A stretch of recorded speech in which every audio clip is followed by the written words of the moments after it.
할렐루야. 우리 옆에 계신 분하고 한번 인사하십시다. 사랑합니다. 축복합니다. 한 번 더 인사하실 때 이렇게 고백했으면 좋겠어요. 오늘 대림절 세 번째 주일이죠. 당신을 보니 주님을 보는 것 같습니다. 이렇게 고백할까요? 당신을 보니 주님을 보는 것 같습니다. 약간 가식적이지만 가식적인 미소라도 한번 이렇게 띄우시면서 당신을 보니 주님을 보는 것 같습니다. 그렇죠. 제가 일부 예배 시작하면서 아침에 나눈 것 같은데 동일하게 이제 그런 마음이 모르겠어요. 요즘 나라가 좀 어수선하고 시국이 그래서 그런지 모르겠지만 제 마음 가운데 계속 드는 게 그런 마음이 들어요. 예배 시간이 왜 이렇게 귀하고 귀하다. 귀한지 모르겠습니다. 예배 시간만큼 참 안전하다. 이런 표현이 어떨지 모르겠지만 하나님을 예배할 수 있어서 너무너무 감사하다. 요즘 들어서 그런 생각이 참 많이 드는 것 같아요. 여러분도 그러신가요? 이 시간 우리가 사모하는 마음으로 하나님 앞에 나갈 때 하나님께서 우리 가운데 은혜를 부어주시고 하나님의 음성 들려주실 줄로 믿습니다. 제가 오늘 어떤 말씀 가지고 은혜를 나눌까 고민하다가 오늘은 선지서, 구약 성경 선지서 말씀을 정해봤어요. 그리고 사실 제목을 제가 어떤 제목을 정할까 고민하다가 여러 가지 어떤 제목을 제가 이제 상정해 놓고 이걸 할까 저걸 할까 어제 참 늦게까지 고민을 참 많이 했는데 오직 나는, 그냥 말씀 그대로 성경 말씀에 있는 첫 구절을 그대로 따와서 오직 나는이라고 지어봤거든요. 왜 오직 나는이라고 했냐면 후반부에, 설교 후반부에 아마 알게 되실 것입니다. 미가 선지자, 오늘 본문이 미가니까 미가 선지자. 미가 선지자 그러면 우리에게 사실 좀 낯설죠. 굉장히 좀 생소한 그런 말씀인 것 같아요. 그런데 미가서에 보면 우리에게 굉장히 익숙한 말씀이 있어요. 익숙한 구절이 하나 있습니다. 그게 뭐냐면 미가서 5장 2절 5장 2절에 언급된 메시아 탄생에 관한 예언입니다. 다들 너무 잘 아실 거예요. 이 말씀입니다. 베들레헴 에브라다야, 너는 유다 고을 중에, 유다 족속 중에 작을지라도 이스라엘을 다스릴 자가 내게서 내게로 나올 것이라. 우리가 예전에 이제 교회학교 이 성탄 축하 발표회나 이런 거 하면 성극으로도 아마 이 대목 가지고 와서 막 대사로 이렇게 활용하고 그랬던, 제가 어릴 때 그랬거든요. 그런 기억이 나는데 베들레헴 에브라다야, 너는 유다 족속 중에 작을지라도 이스라엘을 다스릴 자가 내게서 내게로 나올 것이라. 이 미가 선지자가 이렇게 예언했거든요. 그러니까 이스라엘을 다스릴 자, 이스라엘 백성들이 그렇게 기대하고 소망하던 메시아가 보니까 어디서 난다고요? 당시 아주 화려하고 거창한 그 유다의 중심 도시가 아니라, 유다의 수도가 아니라 이스라엘 내에서도 정말 보잘것없는 아주 작은 시골 마을 베들레헴에서 나겠다고 미가 선지자가 예언을 한 거예요. 실제로 우리 예수님 베들레헴에서 나셨잖아요. 미가 선지자가 예언한 그대로 600여 년이 흐른 뒤에 예수님께서 베들레헴에서, 그것도 아주 초라한 이 말 구유에서 태어나셨어요. 여러분, 이 미가 선지자가 이 예언을 할 당시에 유다 중심은 분명 예루살렘이었습니다. 예루살렘. 이 미가는 그러니까 주전 한 700여 년경, 722여 년경에 이 남쪽 유다에서 주로 활동하던 선지자였거든요.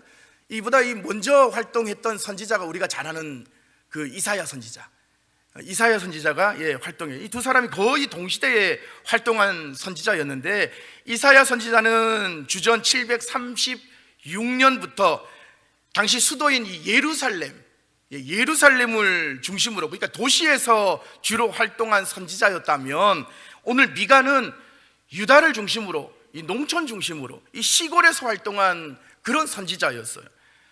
저는 사실 이사야 선지자를 참 좋아합니다. 이사야 선지서 너무너무 좋아요. 왜냐하면 이사야 선지서를 묵상할 때마다 그 안에 빼곡히 기록된 그 위로의 말씀들이 얼마나 많은지, 때로는 이렇게 힘이 들고 지치고 그럴 때 이사야 선지자 이렇게 묵상하면 참 많이 힘이 되고 위로가 되고 그럽니다. 이사야 참 좋아하는데 오늘은 특별히 미가서를 통해서 이 동시대를 살았지만 이 미가의 관점으로 그 시대를 조명하면서 오늘 이 시대 우리를 향한 하나님의 계시가 뭔지, 주님의 음성을 한번 듣기를 소망합니다. 먼저 미가서 1장 1절에 보니까, 오늘 본문은 아니지만 맨 처음 미가서 1장 1절에 보니까 미가 선지자를 소개하는데, 미가는 모레셋에서 태어났다, 모레셋 사람이라고 말씀하고 있어요. 여러분, 모레셋이 어디냐면 당시 예루살렘에서 남서쪽으로 한 30km, 한 35km 정도 이렇게 떨어진 정말 이 귀퉁이, 아주 작은 시골이거든요. 그러니까 미가는 그 작은 시골 마을에서 태어난 그야말로 촌놈, 촌놈 중에 촌놈, 미가 선지자가 그랬어요. 그래서 보니까 추측하건대 이 미가는 시골에 살면서, 아주 어린 시절부터 시골에서 살면서, 시골 사람들이 대체적으로 우리나라도 그렇지만 좀 이렇게 상대적으로 가난하잖아요. 그래서 가난한 사람들, 이 서민들의 삶에 이 자연스럽게 관심을 가지게 된 거죠. 물론 이 또한 하나님의 섭리, 하나님의 계획된 프로세스였다라고 저는 생각해요. 그러니까 이런 겁니다. 미가는 어린 시절부터 시골에 살면서 매일같이 이 만나는 이들, 그러니까 내 가족, 내 친구, 내 이웃, 이들의 삶을 보면서 그야말로 이런저런 많은 생각을 아마도 했을 거예요. 그러니까 그들의 삶을 보니까 뭐 이런 거예요. 허구한 날 매일같이 입에 단내 나도록 치열하게 산단 말이에요. 근데 보니까 삶은 힘들어요. 정말 열심히 힘들게 사는데 삶은 너무너무 힘든 거죠. 오늘날 우리 대한민국의 이 소시민들이 그러하듯이 그때도 그랬던 것 같아요. 아무리 열심히 살아도 현실은 좀처럼 바뀌어지지가 않는 거죠. 그런데 미가가 보니까 예루살렘 저기 도시 지배층에 있는 사람들은 보니까 그래요. 우리만큼 그렇게 열심히 땀 흘리면서 사는 것 같지는 않은데 맨날 노는 것 같은데, 먹을 거, 입을 거, 누릴 거 막 다 누리면서 너무너무 잘 사는 것 같단 말이에요. 미가가 보니까 그렇더란 말이에요. 미가가 보니까, 더구나 미가가 봤거든요. 온갖 불의와 불법을 자기들 마음대로 저지르면서 그렇게 사는데도 세상에서 오히려 더 잘 돼요. 더 득세해요. 더 높아지고 더 많은 걸 누리는 것이에요. 너무 불공평하죠. 그렇지 않아요? 미가가 생각하기에도 그렇게 생각을 했어요. 너무너무 불공평하지 않냐. 도무지 이해가 안 되는 겁니다. 이런 세상 가운데 여러분, 우리가 잘 아는 이 선지자들 중에, 구약 선지자들 중에 아모스 선지자 있잖아요. 아모스 선지자가 동일하게 이런 시대 상황을 목격했잖아요. 그래서 하나님께 아모스가 어떻게 합니까? 원망을 막 쏟아내면서 하나님 앞에 탄원하잖아요. 하나님, 도대체 이게 뭡니까? 왜 악인들이 더 잘 되죠? 왜 악인들이 더 득세하죠? 왜 의롭게 살고자 하는 이 하나님의 백성들은 고난 가운데 있는데, 고난을 당하는데, 악인들은 도대체 왜 부귀와 영화를 누리면서 저렇게 세상에서 득세하는 겁니까? 이 아모스 선지자가 그렇게 막 하나님한테 막 탄원하잖아요. 아마 이 아모스 선지자와 똑같이 오늘 미가 선지자도 그런 불의한 시대상을 목격했어요. 그 시대상을 바라보면서 분명 의구심이 들었을 거란 말이에요. 그런데 보세요. 미가는 하나님을 향해 그렇게 원망하지 않았어요. 미가는 제가 말씀을 묵상하면서 느낀 게, 하나님을 원망하지 않아요. 자신의 머리로 내가 처한 지금 이 상황이 도무지 이해가 되지 않지만 하나님을 향해 따지듯이 원망하거나 불평하거나 그러지 않아요. 그저 예루살렘에 사는 저 지도자들과 권세자들이 온갖 불의와 불법을 일삼는데도 그렇게 세상 부귀영화를 맘대로 누릴 수 있는지 그냥 미가는 내면에서 번민해요. 예, 그건 당연한 거죠. 사람이니까 어떻게 저럴 수가 있지? 예, 번민합니다.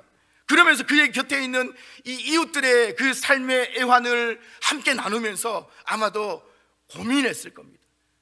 또 도시에 사는 그 부패한 그 권력층의 타락상이나 또 그들의 온갖 거짓과 불의한 모습을 보면서 미가는 어쩌면 분노했을 수도 있어요. 의분이죠.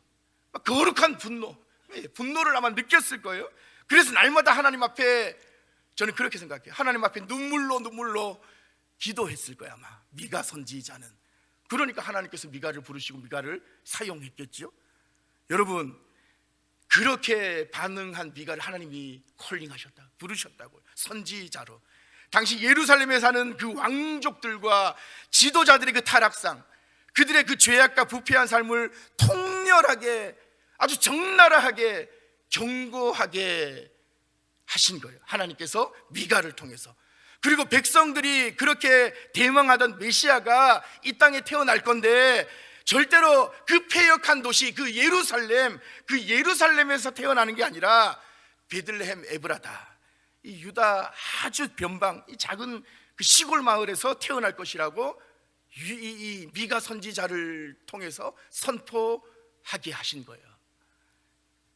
그러니까 하나님은 미가 선지자를 통해서 이 땅을 구원하실 메시아가 결코 호화로운 막 네온 사인이 번쩍이고 수많은 사람들이 막 죄악을 아무렇지도 않게 일삼는 그 화려한 어떤 그 도시, 그 중심 도시, 그 수도, 그 한가운데서 태어나는 것이 아니라, 왕궁에서 나는 것이 아니라 초라하고 보잘것없는 시골 마을에서 태어나겠다고 선포하게 하신 것이.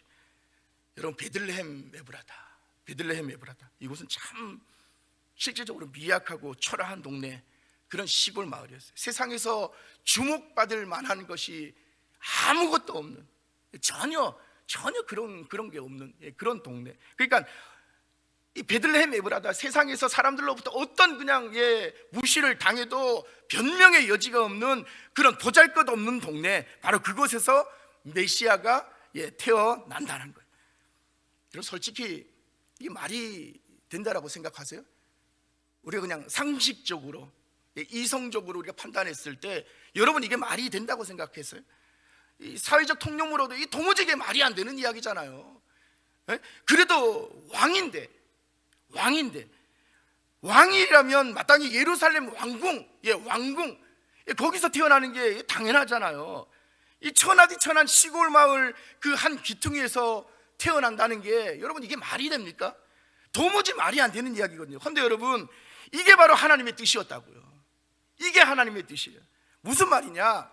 하나님은 메시아를 이 땅에 보내주심에 있어서 결코 잘난 척하는 사람들이 막 즐비한 그곳, 그러니까 범죄한 사람들이 그득한 곳, 하나님을 거역한 사람들이 많은 그 포악과 강포로 가득한 그 예루살렘에서 메시아가 태어나기를 원치 않으셨던 거예요. 그러니까 우리 하나님은 예루살렘에 너무나도 실망하셨던 것 같아요. 예루살렘에 대해서. 그래서 예루살렘을 버리시고 이름 없고 보잘것없는 아주 작은 시골 마을 베들레헴을 메시아 탄생 장소로 정하신 거 아니겠어요? 그렇다면 여러분, 당시 예루살렘은 하나님이 보시기에 도대체 어떤 모습이었기에, 구체적으로 어떤 모습이었기에 하나님이 예루살렘을, 그 거룩한 도성이라고 일컬어지는 그 예루살렘을 버리셨을까? 왜 하나님은 이 당시 유다의 중심이었던 예루살렘을 메시아가 탄생할 탄생 장소, 메시아의 고향으로 택정하기를 거부하셨을까? 오늘 본문 2절, 3절, 4절의 그 이유가 정확하게 나옵니다. 당시 예루살렘의 상황을 선지자는 이렇게 표현하는데, 좀 전에 우리가 읽었잖아요. 2절, 3절, 4절을 제가 좀 더 이렇게 쉽게 여러분 마음 가운데 다가가도록 표준 세번역 성경으로 제가 찾아왔어요. 제가 한번 봉독해 드릴게요. 이렇게 말해요. 이 땅에 신실한 사람은 하나도 남지 않았다. 정직한 사람이 하나도 없다. 정직한 사람이라고는 볼래야 볼 수도 없다. 남아있는 사람이라고는 다만 사람을 죽이려고 숨어서 기다리는 자들과 이웃을 올가미에 걸어서 잡으려고 하는 자들뿐이다. 악한 일을 하는 데는 이력이 난 사람들이다. 모두가 탐욕스러운 관리, 돈에 매수된 재판관, 사리사욕을 채우는 권력자뿐이다. 모두들 서로 공모한다. 그들 가운데서 제일 좋다고 하는 자도 쓸모없는 잡초와 같고, 가장 정직하다고 하는 자도 가시나무 울타리보다 더 고약하다. 이 성경에서 이렇게 이야기하는 거예요. 여러분, 이게 바로 오늘 미가 선지자가 살았던 시대상이라고요. 그런데 가만 보면, 저 말씀을 묵상하면서 제가 느낀 게, 가만 보면 여러분 오늘날과 너무 닮아 있지 않습니까? 우리가 사는 오늘 이 시대와 너무 비슷하지 않나요? 저만 그렇게 느끼나요? 한마디로 이런 거죠. 당시 예루살렘이 소돔과 고모라처럼 죄악으로 가득했다라는 거 아닙니까? 그러니 하나님 보시기에 얼마나 기가 막힐 노릇입니까? 다른 성읍도 아니고 하나님의 거룩한 성읍인 이 예루살렘이 온갖 죄악으로 물들어 버리다니. 그러니까 하나님 입장에서 보면, 하나님 관점으로 보면 너무너무 참담한 심정이었을 것이에요. 2절 보세요. 2절 미가 선지자가 증언하기를, 이 경건하고 정직한 사람은 눈을 씻고 찾아봐도 찾을 수 없고요, 온통 악한 자들만 가득했다는 거잖아요. 특히 지배계층의 지도자들, 정치하는 이들과 돈 있는 자들, 재벌들이에요. 재벌들, 돈 좀 있다고 하는 이 오늘날 재벌들, 그리고 재판관까지, 법조계에 있는 사람들, 판사, 검사, 이런 사람들, 그야말로 정치, 경제, 사법, 모든 권세자들이 서로 결탁했다는 거예요. 그래서 자기 욕심을 따라서 부정과 부패를 아무렇지도 않게 저질렀다는 겁니다. 여러분, 이것뿐만이 아니에요. 미가가 계속해서 당시 이 시대상, 사회상을 고발합니다. 5절, 6절 마찬가지. 제가 표준세 번역 성경으로 찾아왔어요. 이렇게 말해요. 너희는 이웃을 믿지 마라. 이웃을 믿지 마라. 친구도 신뢰하지 마라. 품에 안겨서 잠드는 아내에게도 말을 다 털어놓지 마라.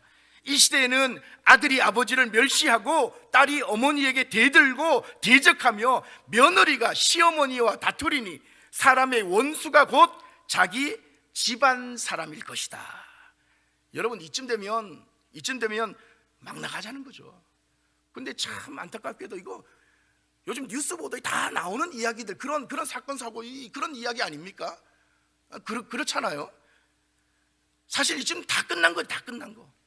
사람들 사이에 모든 신뢰가 다 깨지고 서로 멸시하고 대적하고 친구 간에 말할 것도 없고, 심지어 보세요, 부부지간에도 믿을 수 없고요, 가족 간에도 서로 멸시하고 대적하며 원수로 여긴다는 겁니다. 그러니 세상에 아무도 믿을 수 없는, 가족도 믿을 수가 없는 거예요. 부모, 형제에 간에도 믿을 수 없는. 그런데 여러분, 인정하기 싫지만 오늘 이 시대가 그렇다는 거예요. 오늘 이 시대가. 제가 이 말씀 묵상하면서, 어저께 제가 이 설교 준비하면서 혼자 얼마나 제가 참 피곤해, 새벽 3시까지 이 말씀 묵상, 설교 준비했거든요. 설교 진도가 안 나가가지고 오늘 이 시대상하고 너무 같이 이렇게 오버랩이 되는 거예요. 설교 준비하다가 집사람이, 이제 아내가 자야 되지 않겠냐고, 내일 이 주일인데, 설교가 끝나면 제가 자죠. 진도가 안 나가는 거예요. 너무 안타깝지만 저는 그렇게 느껴졌어요. 하나님 제 마음 가운데 그런 감동을 주시더라고요. 여러분, 오늘날 매스컴이나 뉴스를 보면 이런 참담한 소식들이 사실 그렇잖아요. 연일 그냥 쏟아지잖아요. 부모 자식 간에 서로 돈 때문에 막 다투다가 결국은 끔찍한 죽이고 막 살인까지 막 저지르는, 또 부모가 자식이 부모를 아무렇지도 않게 그냥 어떻게 내다버리고, 자기 이익을 위해서라면 그 어떤 그냥 불의한 일도 서슴지 않는 오늘날의 이 2024년 대한민국의 이 시대상, 뉴스에 나오는 그런 사건 사고 소식을 접할 때마다 정말 내가 목사라고 하지만, 그리스도인의 한 사람으로서 너무너무 안타깝고 기도하지 않을 수 없는 거죠. 하나님 앞에 무릎 꿇지 않을 수 없는 거예요. 어쩌면 하나님께서 오늘날 그런 이 패역함을 보시고 이 나라 이 민족 가운데 회개하라고 어쩌면 이런 위기의 상황을 주신 게 아닌가, 좀 그런 생각이 들어요. 여러분, 사람들은 보통 미가가 접한 이런 시대상, 오늘날의 어떤 이런 시대상, 이런 상황 속에, 이런 세상 속에 살면서 보통 어떻게 결정하는지 아세요? 보통 세 가지 반응을 보이는 것 같아요. 첫 번째, 어떤 반응이냐면 이런 거예요. 불의한 세상 가운데 살면서 이런 거죠. 불의한 일인 줄 알면서도 그냥 똑같이 하는 거예요. 불의한 줄 알면서도 똑같이 하는 거. 아니, 남들도 다 저렇게 사는데 뭐. 아니, 세상은 원래 그렇고 그런 거야. 우리 자녀들한테도 그러잖아요. 아이고, 학교 가가지고 적당히 컨닝도 좀 하고.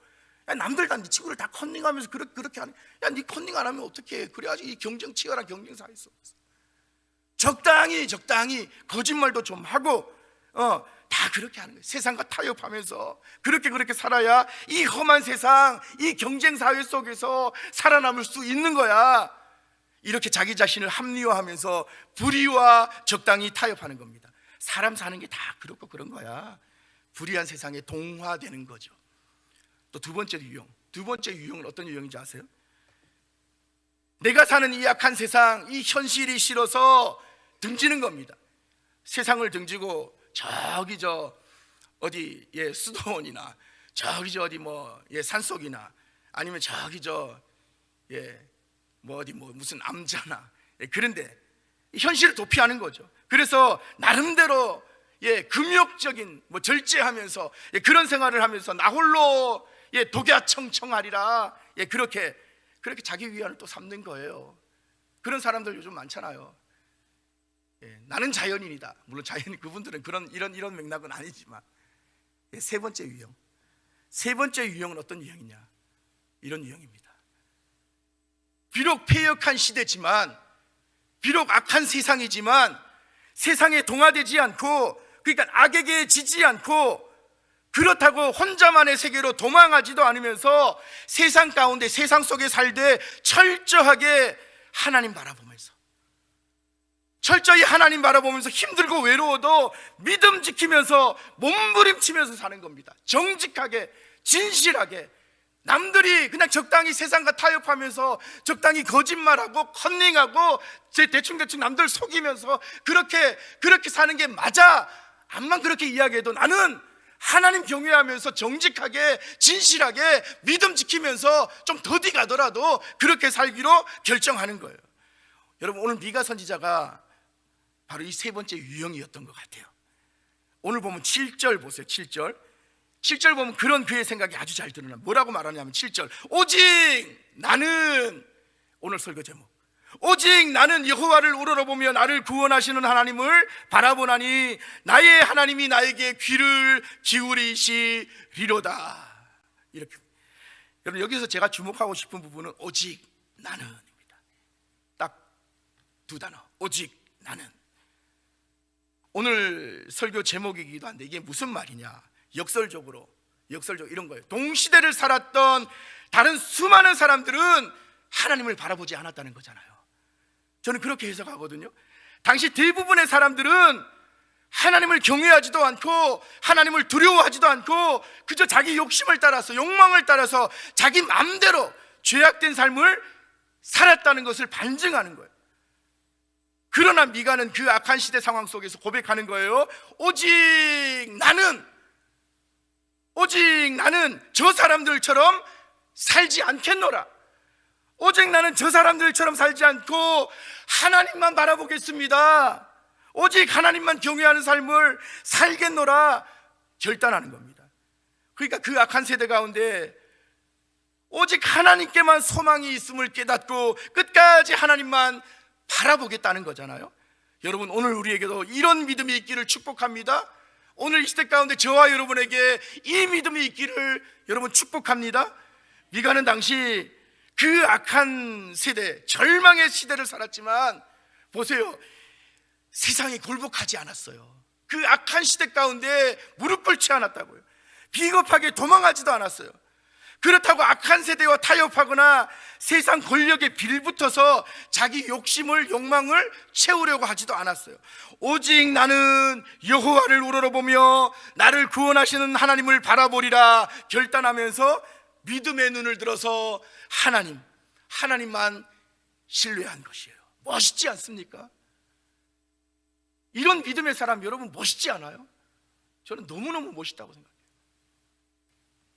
그가 살았던 시대가 비록 불법이 판을 치는 시대, 죄로 가득한 시대였지만, 그래서 결국 하나님의 진노로 이 대적들이 눈앞에 와 진치고 겁박하는 그런 위기의 시대를 맞이했지만, 그럼에도 불구하고 그는 결코 두려워하거나 낙담하거나 세상에 동화되지 않고 오직 여호와 하나님만이 나를 구원하시고 이 민족을, 위기에 처한 이 나라 이 민족을 다시 회복시키실 만유의 주라는 사실을 여러분 분명히 믿었던 거예요. 그러기에 그는 홀로 구원의 하나님을 바라보노라 당당하게 외치는 거잖아요. 그렇다면 여러분, 당시 그 패역한 시대 가운데 이 선지자가 홀로 하나님을 바라보았다는 것이 과연 무슨 뜻일까? 어떻게 그럴 수 있을까? 생각해 보세요. 모든 사람들이 하나님을 거부한 채 세상과 적당히 타협하면서 불의와 결탁하는데, 오직 나는 눈을 들어 주님을 바라봅니다. 여러분, 이게 결코 쉬운 일이 아니거든요. 얼마나 외로웠겠어요. 주변의 모든 사람들이 불의와 결탁하고 그렇게 죄악과 버타면서 그렇게 살아가는데, 나는 그렇게 살지 않고 혼자 오직 나는 하나님을 바라보면서 정직하게 진실하게 믿음 지키면서 하나님 경외하면서 그렇게 살겠노라 결단하면서 그렇게 치열하게 몸부림치는 이 삶이 여러분 쉬웠겠어요? 얼마나 외로웠겠습니까? 때론 사람들이 막 비아냥거렸을 거예요. 손가락질했을 거예요. 아이고 대충 해, 아이고 적당히 좀 해, 뭐 그렇게 유난 떨어 이러면서.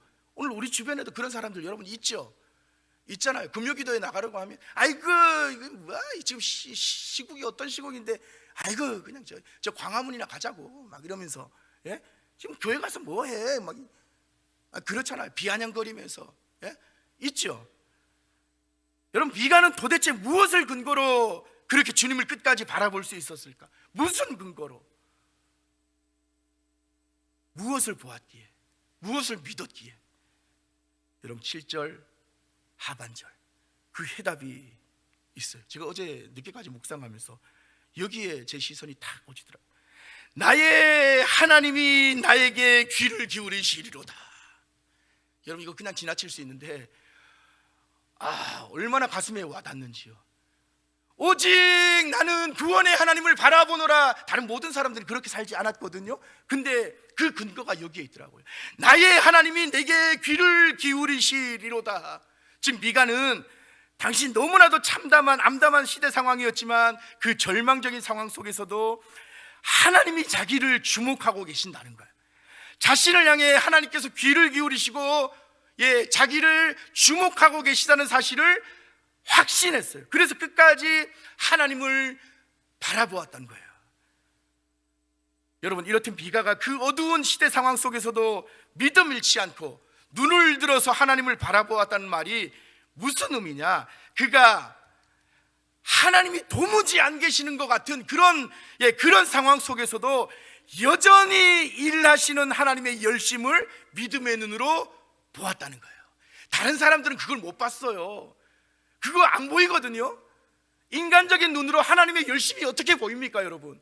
이 암담한 시대 상황 속에서 여러분 그렇게 생각할 수 있죠. 하나님이 도대체 뭐 하시는가? 하나님 계시는가? 저 악인들이 저렇게 득세하는데 하나님 도대체 뭐 하십니까? 눈으로 안 보여요. 그런데 여러분, 믿음의 눈으로 보면 하나님의 열심이 보여요. 인간의 눈으로 보이는 이 현상 세계, 그 너머의 세계, 여러분 믿음의 눈으로 볼 수 있기를 축복합니다. 미가는 그걸 보았어요. 하나님이 안 계시는 듯한 그 상황 속에서도 여전히 하나님의 열심은 작동하고 있었어요. 하나님께서, 신실하신 하나님께서 열심히 일하시고 계시다는 이 시대 속에서, 이 역사 속에서 하나님께서 그 일하시는 거 이 미가는 보았다고요. 그는 아마도 그걸 보면서 간절히 기도했을 거예요. 주위를 둘러보면 죄악으로 온통 가득한 세상. 그래서 결국 하나님의 진노로 온 나라 성읍이 대적들의 손에 짓밟히고 이제 예루살렘마저 풍전등화의 위기 가운데 처해 있는데 아무도 도와줄 수 없는 그 참담한 상황 속에서 미가는 오직 하나님 신뢰하며 기도했을 겁니다. 어쩌면 가슴을 치면서 눈물로 하나님 이 나라 이 민족을 불쌍히 여겨주십시오. 하나님 이 민족을 불쌍히 여겨주십시오. 이 나라 이 민족을 가슴에 그냥 부둥켜 안고 그렇게 기도했을 거예요. 나라와 민족을 위해서 하나님의 긍휼하심을 구했을 거예요. 모든 사람들이 그걸 외면할 때 미가는 홀로 하나님의 열심을 보았기 때문에 하나님의 긍휼하심을 구했어요.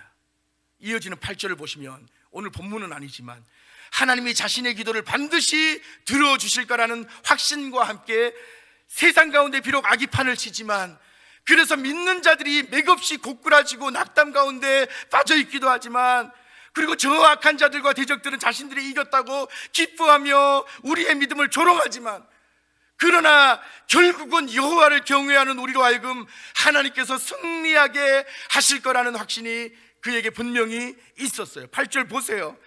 나의 대적이여, 미가가 선포하잖아.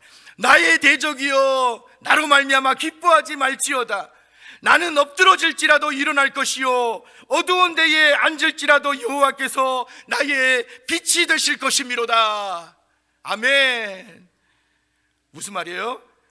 물론 여기서 대적이란 당시 예루살렘을 막 포위한 아수르나 아니면 나중에 유다를 멸망시킨 뭐 바벨론 뭐 이걸 뜻하는데, 그래서 지금 저들이 어쩌면 승리를 막 자축하면서 하나님의 백성들을 조롱하며 기뻐하지만 너희들의 승리가 결코 영원한 승리가 아니기에 기뻐하지 말라는 거예요. 좋아하지 마라. 기뻐하지 마라. 내가 지금 비록 고꾸라지지만, 내가 지금 고꾸라져 있지만 하나님께서는 반드시 나를 일으키실 것이다. 하나님께서 나를 일으키시고 마침내 승리를 주실 거야. 이 믿음이 있었기 때문에 이렇게 선포하는 거예요. 그러므로 여러분, 오늘 우리에게 뜻하지 않은 어떤 인생의 위기가 찾아올 수 있어요. 우리 개인의 삶 가운데, 가정 가운데, 교회 가운데, 오늘 이 나라, 이 민족 가운데. 근데 여러분 걱정하지 마십시오. 때론 이해되지 않는 상황이 나를 힘들게 짓누르고 세상 권세자들의 그 포악한 행포가 나를 두렵게 할지라도, 나를 괴롭히는 대적들이 아무리 많고 강하다고 할지라도, 대적으로 인해서 내가 비록 엎드러진다 할지라도 포기하거나 여러분 절망하지 마세요. 물론 잠시 넘어질 수 있어요. 잠시 쓰러질 수 있습니다. 그러나 절대로 믿음의 선한 싸움을 여러분 포기하지 마시기를 바랍니다. 믿음의 선한 싸움을 여러분 절대로 포기하지 마시기를 바라요. 오늘 미가 선지자가 선포하는 것이에요. 우리가 비록 캄캄한 어둠 가운데 내던져질지라도 결코 끝이 아니다라는 거예요. 소망이 있다는 거예요. 왜요?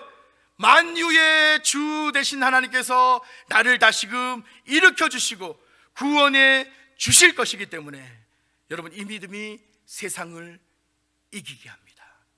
오늘 이 시대 가운데 여러분 소망을 어디에 두고 살아가십니까?